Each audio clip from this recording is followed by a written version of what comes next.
Please আমাকে kiss করবেন না। কেন করব না? তোকে আজকে অনেক আদর করব। না না প্লিজ, আপনি এমনটা করবেন না, আমাদের তো বিয়ে হয়নি। বিয়ের পর তো সবটা করবই, কিন্তু এখনো তোকে অনেক বেশি আদর করব। না না, আমি কোনো অবৈধ সম্পর্ক চাই না প্লিজ। আপনি আমাকে স্পর্শ করবেন না প্লিজ। আপনি এমন কেন করছেন? তোকে অনেক বোঝানোর চেষ্টা করেছি, কিন্তু তুই বুঝিসনি। তাই এখন তোকে জোর করে আদর করব।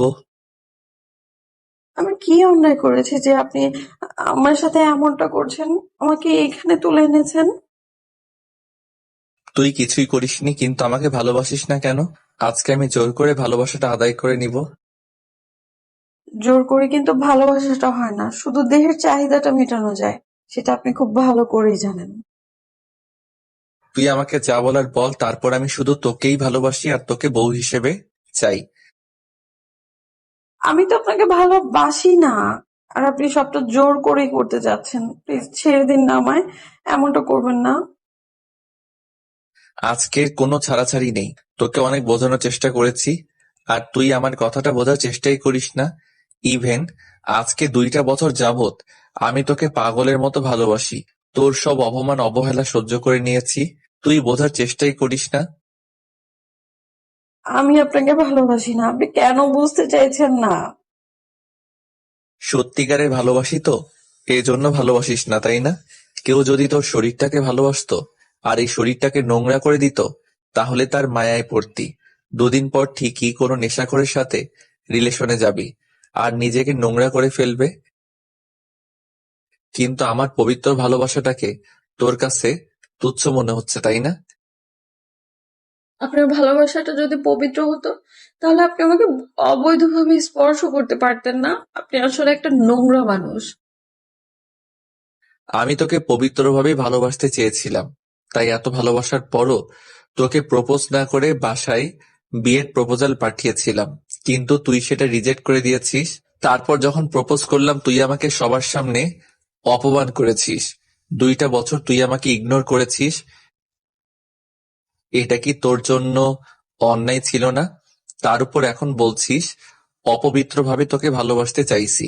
তুই যদি সেটা ভাবিস তাহলে সেটাই, কিন্তু আমি তোকে ভালোবাসি। তাই জোর করে হোক আর যেভাবে হোক তোকে বিয়ে করবই, আর তোকে নিজের করে নিব। আজকে তোকে আমি এমন ভাবে আদর করব যার জন্য তুই আমাকে ছাড়া অন্য কাউকে বিয়ে করতে পারবি না। এরপর তুই আমাকে ভালোবাসিস না বাসিস তাতে আমার আফসোস নেই, বিয়ে না করলেও আফসোস নেই। আজকে তোর সাথে রাগ করেই সবটা করব। এত ভালোবাসার পরও যখন তুই সেটা বুঝতে পারলি না, এটা আমার ব্যর্থতা। আমি তোকে বোঝাতেই পারিনি। তাই আজকে আর কোনো ছাড়াছাড়ি হচ্ছে না। প্লিজ, আপনি আমার এত বড় সর্বনাশ করবেন না প্লিজ। আমি কারোর সামনে মুখ দেখাতে পারবো না। আপনি কেন আমার সাথে এমন করছেন? সর্বনাশ না, আজকে তোকে ভালোবেসে আদর করব। অনেক বেশি আদর করব, যেটা তোর কাছে সর্বনাশ মনে হচ্ছে। আর কি বলছিস? আমি তোর সাথে কেন এমন করছি? এত কিছুর পরও যদি বুঝতে না পারিস তাহলে সেটা তোর দুর্ভাগ্য। প্লিজ আমার সাথে এমনটা করবেন না প্লিজ। তাহলে আমি কাউকে মুখ দেখাতে পারবো না, সবাই আমায় ধর্ষিতা বলবে। এর জন্য তো সলিউশন আছে। তোকে আদর করার পর তুই আমাকে স্বামী হিসেবে মেনে নিবি, বিয়ে করে নিবি, তাহলেই তো আর কেউ বলতে পারবে না। কিন্তু আমি তো আপনাকে ভালোবাসি না, তারপরে আপনি কেন এমন করছেন? প্লিজ এমন কিছু করবেন না। ভালোবাসলেই যে তাকে বিয়ে করতে হবে তা তো নয়। অ্যারেঞ্জ ম্যারেজ করেও তো বিয়ে করা যায়। আর আমি তোকে ভালোবাসি, তাতেই অনেক। তোর আমাকে ভালোবাসতে হবে না, আমি তোকে নিজের মতো করে ভালোবেসে নিব। যে ভালোবাসা এত নোংরামি, আমি সেই ভালোবাসা চাই না। প্লিজ আমায় ছেড়ে দিন। বললাম না, আজকে তোর কোনো কথাই আমি শুনবো না। অনেক বোঝানোর চেষ্টা করেছি, কিন্তু তুই বুঝিসনি। তাই আজকে কিছু বুঝতে চাই না। আমি শুধু আজকে তোকে ভালোবাসবো। তুই চুপচাপ থাক, আমাকে আদর করতে দে। একদম বাধা দিবি না, তাহলে কিন্তু আমাকে জোর করে সবটা করতে হবে। আপনি তো সেটাই করছেন। এমনটা না যে আমার ইচ্ছেতে সবটা করেছেন। প্লিজ এরকম একটা শাস্তি আমাকে দিবেন না। আমি তাহলে বাসায় গিয়ে সবটা বলে দিব, তখন আপনাকে জেলে যেতে হবে। যা হবার হবে, পরে দেখা যাবে। আমি আজকে কিছুতেই তোকে ছাড়ছি না।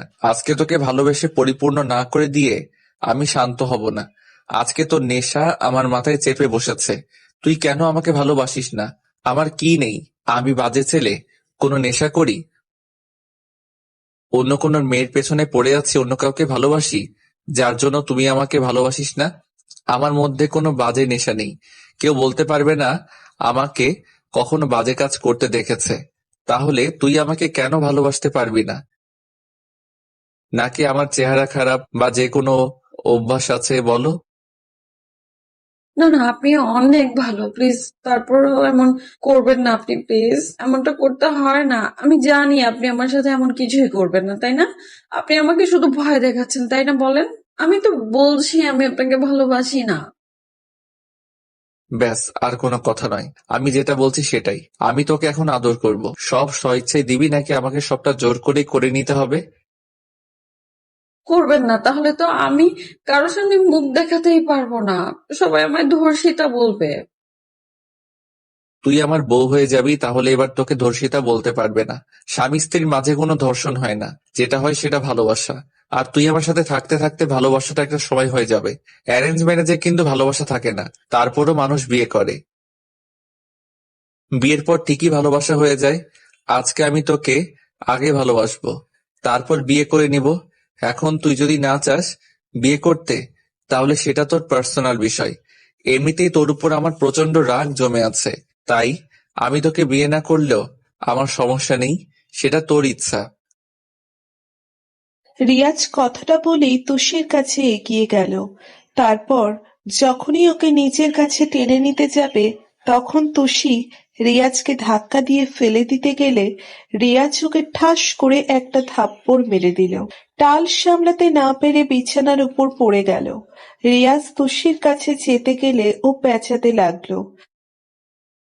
এবার রিয়াজ জোর করে তুষিকে কাছে টেনে নেয়। আসলাম তারপর ওকে বিছানার সাথে দুই হাতে শক্ত করে চেপে ধরল। তোষি রিয়াজের কাছ থেকে ছোটার জন্য ছটফট করছে, কিন্তু রিয়াজের শক্তির কাছে পেরে উঠছে না।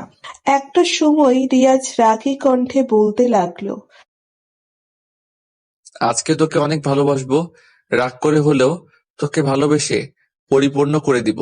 বুঝতে পারবি আমার ভালোবাসাটা কতটা গভীর ছিল, কিন্তু তুই এতদিন সেটা বুঝিসনি। তোষি কিছু বলে ওঠার আগেই রিয়াজ ওর ঠোঁটজোড়া বন্ধ করে নিল আর পাগলের মতো কিস করতে লাগলো। তোষি রিয়াজকে ছাড়ানোর জন্য ওর ঠোঁটে কামড় বসিয়ে দিল। তখন রিয়াজ আরো রেগে গিয়ে নিজেও তুষির ঠোঁটে কামড় বসিয়ে দিল। তারপর একটা সময় ওর ঠোঁটজোড়া ছেড়ে দিয়ে ওর ঘাড়ে আর গলায় নাক ঘষতে লাগলো। রিয়াজের কাছে এতটাই অস্বস্তি লাগছিল যেটা রিয়াজকে বোঝাতে পারবে না। তারপর ও রিয়াজকে ছাড়ানোর বৃথা চেষ্টা করলো। রিয়াজ রাগের মাথায় ওর ঘাড়ে আর গলায় কিসের জায়গায় কামড় বসলো, যার জন্য তুষির চোখ দিয়ে আপনা আপনি পানি পড়তে লাগলো। তুষি রিয়াজের স্পর্শগুলো সহ্য করতে পারছে না, কারণ ও শুধু ঠোঁটের স্পর্শ নয়, সাথে কামড়গুলোও বসিয়ে দিচ্ছে, যার জন্য তুষির শরীরটা যেন ছিঁড়ে যাচ্ছে। একটা সময় তুষি জোরে কান্না করে উঠল। তখন রিয়াজ আবারও ওর ঠোঁটের সাথে ঠোঁটগুলো মিলিয়ে দিয়ে তারপর ওদের শরীরে একটা চাদর দিয়ে ঢেকে দিয়ে তুষিকে ভালোবাসায় ভরিয়ে দিতে লাগলো। রিয়াজের আদর করা হয়ে গেলে ও তুষির বুকের উপর শুয়ে পড়ে। তুষি আবারও ফুঁপিয়ে কান্না করে যাচ্ছে। ও পারছিল না রিয়াজকে নিজের উপর থেকে সরিয়ে দিতে। আর এখন সরিয়ে দিয়েই বা কি লাভ হবে, কারণ যা ক্ষতি হবার সেটা হয়েই গেছে। তুষি কোনো কথা বলছে না, চুপচাপ পড়ে আছে। এবার রিয়াজ তুষির মুখের দিকে তাকালো, তারপর নিজেই ফুঁপিয়ে কান্না করে উঠল। আর তুষি মুখের দুই পাশে হাত দিয়ে সারা মুখে কিস করতে লাগলো। কেন বুঝিস কেন বুঝিস না আমি তোকে কতটা ভালোবাসি? তোকে আমি বোঝাতে পারলাম না। তোকে জীবনের চাইতেও বেশি ভালোবেসেছিলাম। আর তুই আমার ভালোবাসাটার মূল্য দিলি না। এমন ভাবে আমাকে সবার সামনে অপমান আর অবহেলা করলি, যার জন্য রাগ করে আমাকে এমন একটা কাজ করতে হলো। আমি জানি তুই অন্য একটা ছেলেকে পছন্দ করতি, যেন ওকে ভালো না বেসে ফেলিস, তার জন্য এরকম একটা কাজ করলাম। এরপর তুই আর অন্য কাউকে নিয়ে ভাবতে পারবি না। আর এসব জানাজানি হলে কেউ ভালোবাসবে না। এখন তোর হাতে একটাই অপশন, তুই শুধু আমাকে ভালোবাসবি আর আমাকে বিয়ে করে নিবি। এখন বাকিটা তোর হাতে। আমি চাইনি তোকে এমনভাবে আদর করতে, কিন্তু দেখ, আমার ভালোবাসাটা তোর কাছে এতটাই তুচ্ছ ছিল যে বারবার তোর কাছে বিয়ের প্রস্তাব পাঠানোর পরও তুই আমার আব্বু আম্মুকে অপমান করেছিস। আমি অনেক বুঝেছি তোকে, কিন্তু তারপরও তুই বুঝিসনি। আব্বু আম্মুকে যেদিন ছোট করে কথা বলেছিস, সেদিন আমার কাছে অনেক বেশি খারাপ লেগেছে। তাই আজকে জোর করে তোর সাথে এরকম একটা কাজ করলাম। এর থেকে তো আমাকে মেরে ফেললেও পারতেন, আমি আর কোনো অভিযোগ করতে পারতাম না। তারপরে আপনি আমাকে এমন করে নোংরা কেন করলেন? তোকে মেরে ফেললে তো আমার ভালোবাসাটাই শেষ হয়ে যেত। তার থেকে না হয় এমন ভাবে শাস্তি দিলাম যার জন্য তুই আমাকে ছাড়া অন্য কারো কথা ভাবতে পারবি না। আপনি আমায় মেরে ফেললেও আমি নীরবে সবটা সহ্য করে নিতাম। তারপরেও আপনি আমার পবিত্র শরীরটাকে অপবিত্র কেন করলেন? তোষি কথাতেই রিয়াজ রেগে গেল আর মুখটা চেপে ধরে রাগী কণ্ঠে বলতে লাগলো। কেউ তোকে বিয়ে করবে না। তুই অন্য কারো কথা বলিস, তোর আমাকে চোখে পড়ছে না? তুই আমাকে ভালোবাসতে পারবি না, বিয়েটা তো করতে পারিস। তুই সেটাও স্বীকার করবি না। এরপর তোকে কি করতে হবে বল? তোষি কোনো কথা বলছে না। এবার রিয়াজ ওকে ছেড়ে দিয়ে তারপর নিজেকে ঠিক করতে লাগলো। তখনই দরজায় কারো ধাক্কার শব্দ পেয়ে রিয়াজ গিয়ে দরজাটা খুলে দিল। খেয়াল করলো ওর কয়েকটা বন্ধু দাঁড়িয়ে আছে। রিয়াজ ওদের কিছু একটা বললে ওরা চলে গেল। তখন তারপর রিয়াজ আবার তোষির কাছে আসলো। অনেক বেশি ভালোবাসি তোকে, কেন বুঝিস না? তোর কাজের জন্য আজ তোর সাথে এমনটা হলো। তোকে নিজের করে পাওয়ার জন্য এত বড় একটা ভুল আমাকে করতেই হলো। তারপরও সবটা মেনে নিতে চাইছিস না। এরপর কি করলে মেনে নিবি বল আমাকে?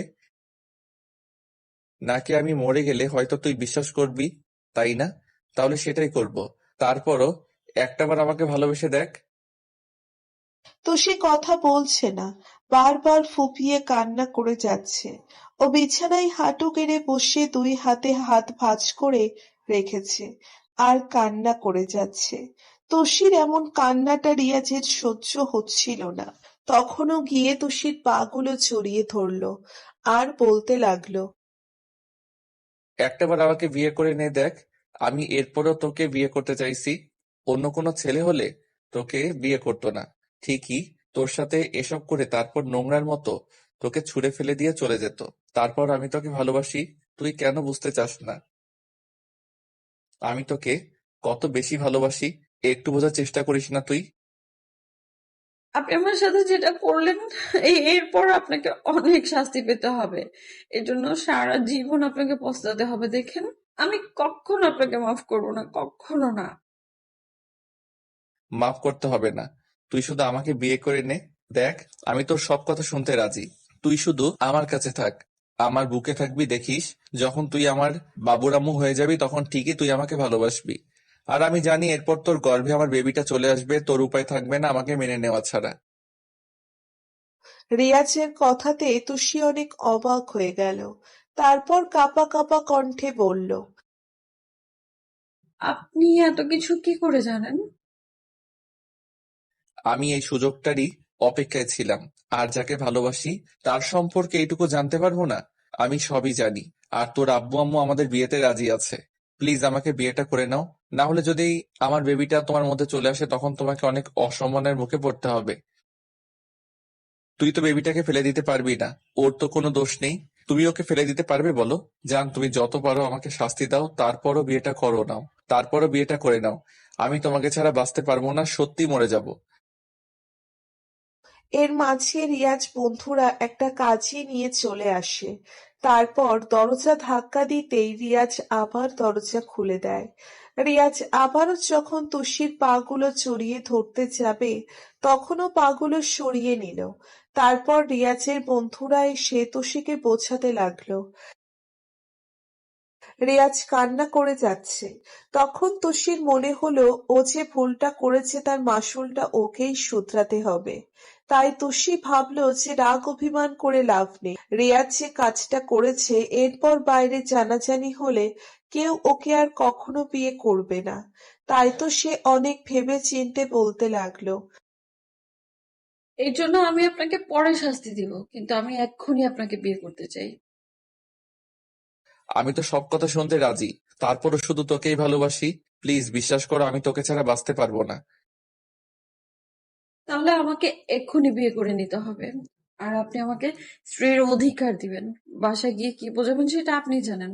আমার আব্বু আম্মুকে, আপনার আব্বু আম্মুকে, সবাইকে আপনার রাজি করাতে হবে। তারপর আপনার বিষয়টা আমি পরে দেখে নিব। আমি তো বললাম তুই যা শাস্তি দেয়ার দে, আমি মাথা পেতে নেব। তারপরও আমি শুধু তোকেই ভালোবাসি। তুষি জানে এখন বিয়েটা না করলেই ওকে পস্তাতে হবে, তাই বিয়েটা করে নেয়। তারপর রিয়াজের বন্ধুরা চলে গেল। তখন রিয়াজ তুষির কাছে এসেই ওকে বুকের সাথে খুব শক্ত করে চেপে ধরলো। রিয়াজ এত জোরে জোরে কান্না করছে যেটা তুষির সহ্য হচ্ছিল না। তারপরও না চাইতেও ভাবতে লাগলো রেয়াজ এখন ওর স্বামী, তাহলে ওকে কষ্ট দিয়েই বা লাভ কি? আর তাছাড়া এরকম একটা কাজ করছে হয়তো ওর উপর তুষির রাগ থাকবে। তারপর একটা সময় রিয়াজকে স্বামী হিসেবে মেনে নিতে বাধ্য হবে। তুষিও এবার কেমন রিয়াজকে শক্ত করে জড়িয়ে ধরে বলতে লাগলো, ভয় পাবেন না, আমি আপনাকে কোনো কষ্ট দেব না। আমি তো ভয় পেয়ে গিয়েছিলাম যে এরপরও আপনি আমাকে বিয়ে করবেন কিনা, কিন্তু আপনি আমাকে এত ভালোবাসেন যে আপনার ভালোবাসাটাকে উপেক্ষা করার শক্তি তো আমার নেই। আর কখনো এরকম ভুল হবে না। দেখো, শুধু তোমার জন্যই আমি এরকম একটা কাজ করেছি। এখন থেকে অনেক বেশি ভালোবাসবো। আমি জানি সেটা। আমাদের ভিডিওটি কেমন লেগেছে তা কমেন্ট করে জানাতে ভুলবেন না। আর ভিডিওটি যদি ভালো লেগে থাকে তাহলে একটি লাইক করুন আর সাবস্ক্রাইব করে আমাদের পাশেই থাকুন।